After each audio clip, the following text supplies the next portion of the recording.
Hello student, this is current affair of economy part 26। और आज के पार्ट में मैं जो आप लोगों को बताने जा रही हूँ वो the Hindu, economics time and business standard, इन तीन न्यूज़पेपर से लिए गए न्यूज़ है। पहला न्यूज़ है टाटा कंसल्टेंसी सर्विसेज के बारे में, टीसीएस, जिसका फुल फॉर्म है टाटा कंसल्टेंसी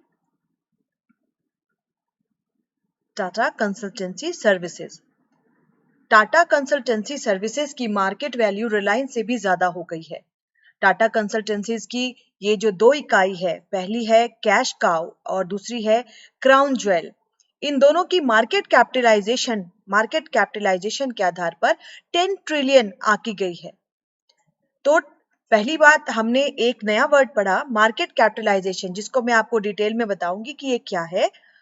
अब पहले मैं आप लोगों को बता दूं कि टाटा कंसल्टेंसी जो कंपनी है वो कंपनी बनी कब थी और उस कंपनी के फाउंडर कौन है और ये कंपनी इसका पेरेंट ऑर्गेनाइजेशन कौन है।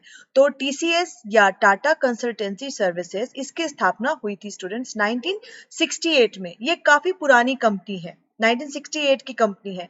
और इसके जो फाउंडर हैं या संस्थापक आप कह लो, इसके संस्थापक हैं फाकिर चंद कोहली फाकिर चंद कोहली एवं श्री जे.आर.डी. टाटा। ये Indian multinational information technology services की कंपनी है, जिसका मार्केट कैपिटलाइजेशन यानी कि मार्केट वैल्यू बहुत ही ज्यादा आंकी गई है, 10 ट्रिलियन। टाटा कंसल्टेंसी सर्विसेज की जो आईपीओ थी, आईपीओ का मतलब होता है इनिशियल पब्लिक ऑफरिंग। कोई कंपनी, किसी कंपनी को अगर पैसे चाहिए होते हैं तो पहली बार अपने शेयर्स को वो मार्केट में जारी करती है, उसको हम कहते हैं इनिशियल पब्लिक ऑफरिंग। तो टाटा कंसल्टेंसी के शेयर पहली बार मार्केट में जारी हुए थे 2004 में। उस वक्त इनका मार्केट कैप था 52,000 करोड़ और अभी इनका मार्केट कैपिटलाइजेशन बढ़ के हो गया है 10 ट्रिलियन करोड़।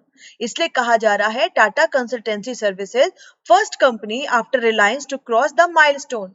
ये पहली कंपनी है जिसने, रिलायंस के बाद ये पहली कंपनी है जिसने इतना ज्यादा मार्केट कैपिटलाइजेशन प्राप्त किया है।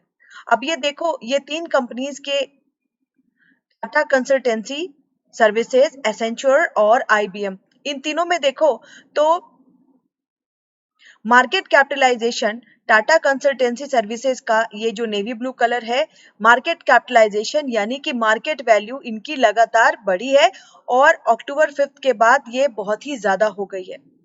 इसी जगह अगर हम आईबीएम के मार्केट कैपिटलाइजेशन की बात करें तो आईबीएम का मार्केट कैपिटलाइजेशन लगातार घटता रहा है। तो देखो, आज हमने दो वर्ड पढ़े हैं। पहला हमने पढ़ा है आईपीओ यानी इनिशियल पब्लिक ऑफरिंग। तो मैं आपको बताऊंगी कि ये क्या है। आईपीओ यानी कि इनिशियल पब्लिक ऑफरिंग। और दूसरा हमने जो वर्ड पढ़ा वो हमने पढ़ा है एम कैप। एम कैप, जिसको हम डिटेल में कहते हैं मार्केट कैपिटलाइजेशन या market value of a company. और तीसरा वर्ड होता है स्टूडेंट प्राइस अर्निंग रेशियो। तो इन तीनों को मैं आपको बताऊंगी, क्योंकि देखिए जो भी करंट अफेयर होता है, करंट अफेयर से जुड़े हुए जो स्टैटिक पोर्शन होते हैं उनको जानना बहुत जरूरी होता है। अभी जो यूपीएससी 2020 में आपने देखा, इंटरेस्ट कवरेज रेशियो के बारे में आपसे पूछा गया था। तो इंटरेस्ट कवरेज रेशियो ये स्टैटिक पोर्शन था। हमने जब केवी कामत कमेटी पढ़ी थी तो ये स्टैटिक पोर्शन उस वक्त आया था और मैंने आप लोगों को बताया भी है। आप वीडियो नंबर 14 देख सकते हैं। तो अभी हम आईपीओ, मार्केट कैपिटलाइजेशन और प्राइस अर्निंग रेशियो, इन तीनों को देखेंगे। सबसे पहले हम देखिए एम कैप। एम कैप क्या है? एम कैप कहते हैं स्टूडेंट मार्केट कैपिटलाइजेशन, या इसको हम कहते हैं market value of a share. मतलब किसी भी कंपनी की कुल कीमत क्या है, कुल वैल्यू क्या है मार्केट में, ठीक है।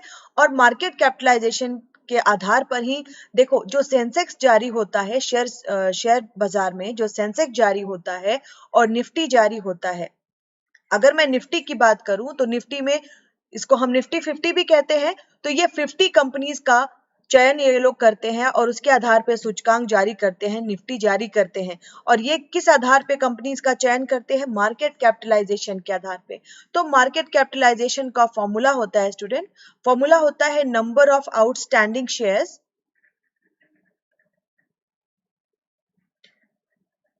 Number of outstanding share of a company into price of share.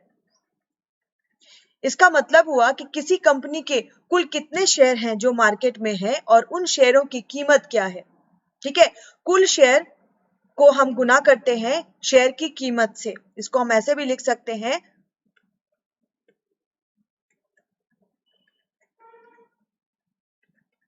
तो अभी यहां पर जो नंबर ऑफ आउटस्टैंडिंग शेयर की बात की जा रही है, तो ये आउटस्टैंडिंग शेयर क्या है? आउटस्टैंडिंग शेयर का मतलब हुआ शेयर ओन्ड बाय, मतलब किन्होंने खरीदा है। शेयर ओन्ड बाय इन्वेस्टर्स, कुछ शेयर इन्वेस्टर्स के पास होते हैं, कुछ प्रोमोटर्स के द्वारा खरीदे जाते हैं। ठीक है, तो पब्लिक के द्वारा खरीदे जाते हैं, तो इसको हम कहते हैं number of outstanding shares into price of share. उन शेयरों की कीमत क्या है, इसके आधार पर निकाला जाता है मार्केट कैपिटलाइजेशन। इसका मतलब हुआ कि कुल कीमत क्या है, कुल वैल्यू क्या है किसी कंपनी की। ठीक है, तो ये पहला जो मैंने आपको बताया, इससे रिलेटेड अगर किसी भी तरीके को आपको डाउट है, किसी भी तरीके का डाउट है, तो आप डाउट क्लियरिंग सेशन जब मेरे द्वारा लिया जाएगा तो आप उसमें पूछ सकते हैं।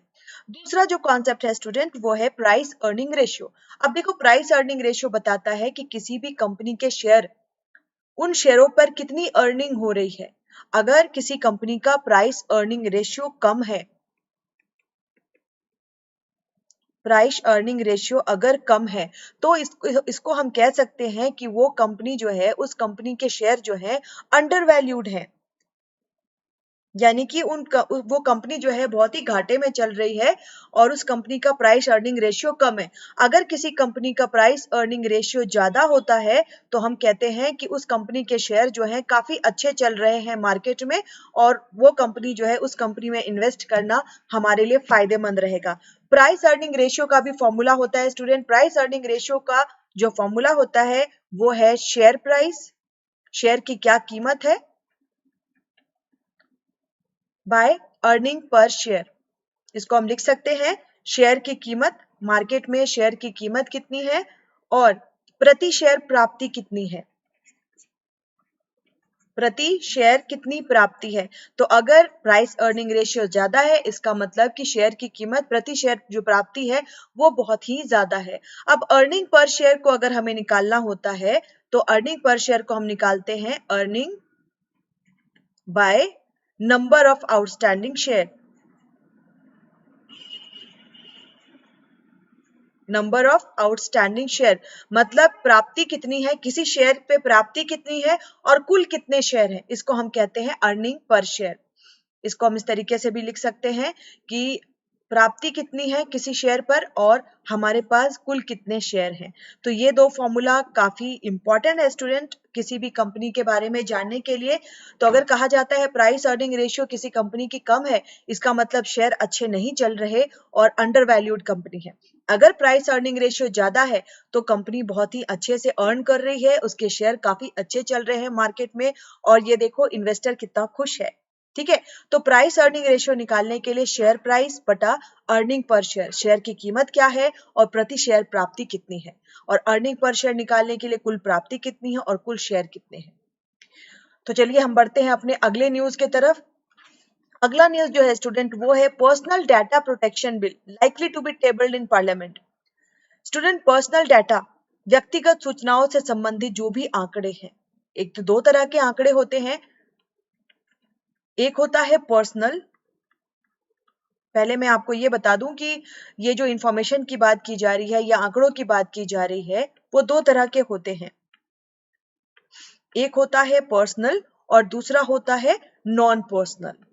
पर्सनल मतलब मेरे व्यक्तिगत सूचनाएं, नॉन पर्सनल, देखो जैसे अगर मैंने फेसबुक पर या मैंने ट्विटर पर कहीं पर अपना अकाउंट बना करके रखा है, जिसमें मैंने अपने बारे में सारी जानकारी लिख करके रखी है, मेरे कितने बैंक अकाउंट हैं उन सभी बैंक अकाउंट का नंबर लिख करके रखा है, तो these are my personal information, और इन इंफॉर्मेशन को बिना मेरी मर्जी के कहीं भी शेयर नहीं किया जाना चाहिए, क्योंकि जो आपकी व्यक्तिगत सूचनाएं हैं, अगर बिना आपकी सहमति के उनको जाहिर कर दिया जाता है, उनको बता दिया जाता है, उनको शेयर कर लिया जाता है, तो आप इस पर बोल सकते हैं कि ये मेरी व्यक्तिगत सूचनाएं हैं जिनको किसी भी हालत में प्रकाशित नहीं करना चाहिए या इसको शेयर नहीं करना चाहिए। तो 2017 से इस पर काफी विवाद चल रहा था, पर्सनल डाटा प्रोटेक्शन पर। सुप्रीम कोर्ट के द्वारा एक समिति का गठन किया गया था और उस समिति का नाम था justice BN Srikrishnan committee. Justice BN Srikrishnan committee. इस कमेटी के द्वारा डाटा प्रोटेक्शन बिल बनाया गया, data protection bill 2019। Data protection bill 2019। इस कमेटी ने ये बिल बना करके सुप्रीम कोर्ट को सौंपा है और इस कमेटी ने ये भी बोला है कि ये आर्टिकल 21 के अंतर्गत, इस कमेटी ने इस बिल को आर्टिकल 21 के अंतर्गत बनाया है, जिसके अंतर्गत कहा जाता है राइट टू लाइफ, कि आपको बिल्कुल आपकी जो सूचनाएं हैं वो व्यक्तिगत सूचनाओं को कोई भी शेयर नहीं कर सकता या कोई भी हैक नहीं कर सकता।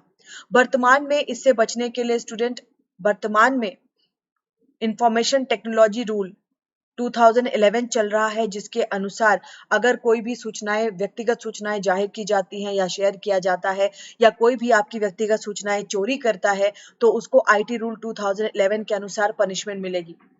ठीक है, तो अभी ये बिल जो डाला गया है, डाटा प्रोटेक्शन बिल 2019 को कैबिनेट ने दिसंबर 2019 में अप्रूव कर दिया था, लेकिन इसको अभी तक पारित नहीं किया गया है। पारित किया जाएगा इस बजट सेशन में, पर्सनल डाटा प्रोटेक्शन बिल को 2020 में, जिसके अंतर्गत इसमें दो बातें हैं स्टूडेंट। इसमें पहली बात है कि अगर आपकी सूचनाएं, कोई व्यक्तिगत सूचनाएं कोई चोरी करता है तो उसको 15 करोड़ तक की पेनल्टी लगती है और 3 सालों की जेल होती है। दो चीजें हैं इसमें, 15 करोड़ की पेनल्टी और 3 साल की जेल। ये दो बातें इस प्रोटेक्शन बिल में कही गई हैं। ठीक है, तो ड्राफ्ट जो है पर्सनल प्रोटेक्शन बिल 2018 को प्रिपेयर किया गया था सुप्रीम कोर्ट जज BN कृष्णा कमेटी के द्वारा और इसको दे दिया गया है इस ड्राफ्ट को। और इस ड्राफ्ट में स्टूडेंट बहुत ही क्लियरली कहा गया है कि आपकी जो सूचनाएं हैं, data can be processed only with the explicit consent of the person. अगर आपकी कोई सूचना है उसको व्यक्तिगत सूचनाओं को अगर सार्वजनिक करना है या उन सूचनाओं को लेकर के कुछ और फाइल बनानी है या कोई भी काम करना है, फर्दर प्रोसेसिंग करनी है, तो उसके लिए आपकी सहमति लेनी बहुत ही जरूरी है। बिना आपकी सहमति के अगर इस तरीके का कोई काम किया जाता है तो उसको दंड का प्रावधान होगा और 3 साल के जेल का प्रावधान होगा। और इसमें बिल्कुल कहा गया है कि आपकी सूचनाओं को सार्वजनिक करने के लिए या शेयर करने के लिए आपकी जो सहमति ली जाएगी, consent need to be informed, clear and specific. बिना सहमति के सूचनाओं को सार्वजनिक नहीं किया जा सकता।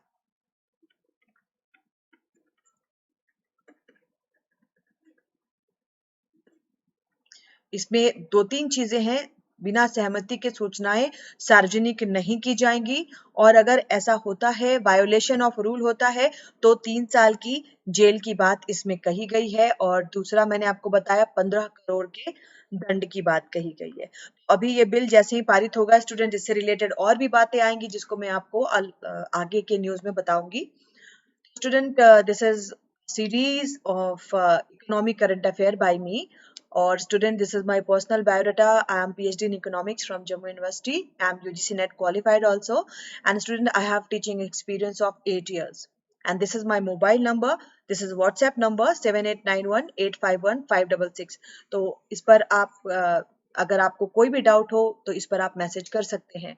और एक और सूचना मैं दे दूं, मेरे द्वारा state services MP PSC, UP PSC, BPSC, RPSC और छत्तीसगढ़ सेवाओं के लिए बैचेस चलाई जा रही हैं 10 अक्टूबर से। इसमें एनरोलमेंट के लिए आप इस नंबर पर मैसेज दे सकते हैं। तो थैंक यू स्टूडेंट, ये आज की जो कड़ी है ये कड़ी लगातार जारी रहेगी क्योंकि स्टूडेंट ये काफी इंपॉर्टेंट इनिशिएटिव मैंने लिया है और इससे आपको काफी फायदा PT में और मुख्य परीक्षा में भी पहुंचेगा। तो आज के लिए इतना ही, थैंक यू।